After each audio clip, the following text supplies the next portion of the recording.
අයගොන් රසික රසිකාවනි ඔබ හැම නොඑක් රසාංගයන්ගෙන් දැන් රසවත් වුණා.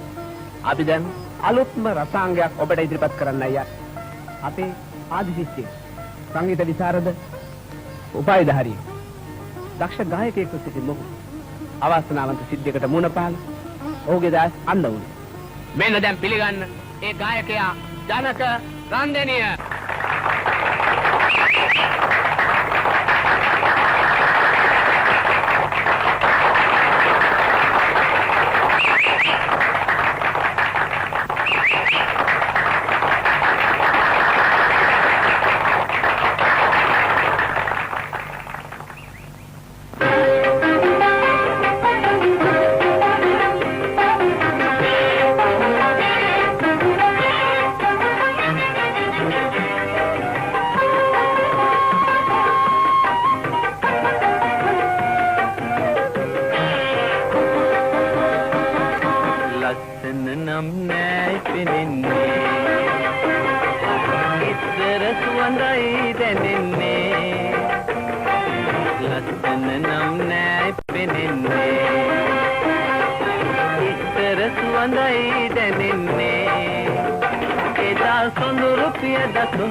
මතක් වුණත් අමිල සතුටකේ